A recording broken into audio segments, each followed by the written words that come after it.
যিমানবিলাক অনুষ্ঠান হৈছে মই প্ৰায়বিলাক অনুষ্ঠান সাঁচি ৰখাৰ কাৰণে চেষ্টা কৰিছোঁ।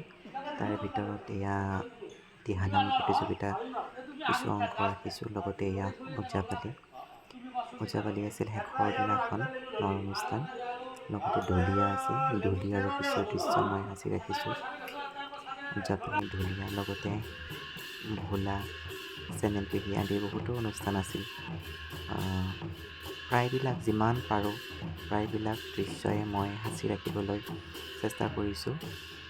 আজিৰ এই ভিডিঅ'টোত আপোনালোকে ভোগপুজাৰ প্ৰত্যেকটো একেবাৰে প্ৰথমৰ পৰা আৰম্ভণি য'ৰ পৰা ৰাস্তাৰ যিখিনি ঠাইৰ পৰা আৰম্ভ হৈছিলে গোটেই দোকান পোহাৰ, মন্দিৰ, সভাস্থলী আদি গোটেইবিলাক অনুষ্ঠান মই থুলমূলকৈ দেখাব চেষ্টা কৰিছোঁ।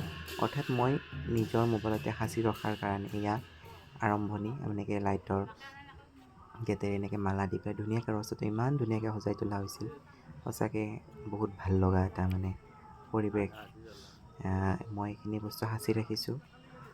গোটেই ইয়াৰ পৰা গোটেই ৰভাতলিলৈকে দোকান পোহাৰ আদি কৰি গোটেইখিনি, লগতে সাংস্কৃতিক সন্ধিয়াৰো কিছু দৃশ্য, সৰু সৰু দৃশ্য কিছুমান ৰাখি থৈ দিছোঁ, আপোনালোকে চাব।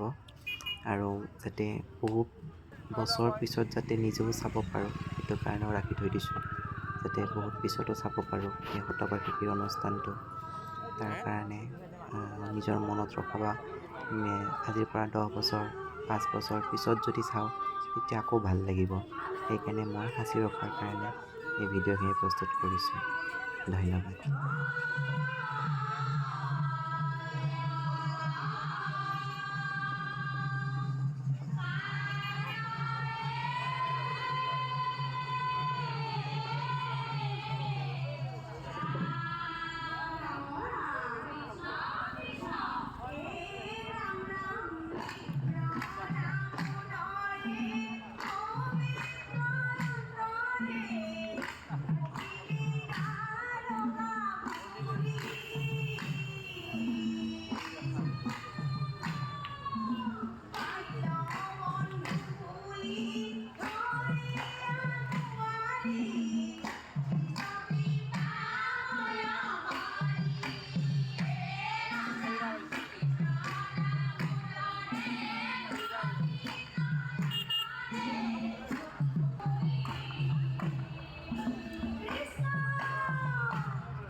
দিহানাম প্ৰতিযোগিতাখন সুস্থ বৃদ্ধি কৰাত আমাক সহযোগ কৰিলে আটাইকেইগৰাকী নামনিজনক আমি আন্তৰিক ধন্যবাদ জ্ঞাপন কৰিছোঁ।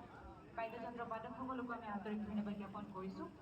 লগতে আজিৰ দিহানাম প্ৰতিযোগিতাত বিচাৰকৰ আসন গ্ৰহণ কৰি আজিৰ অনুষ্ঠানটো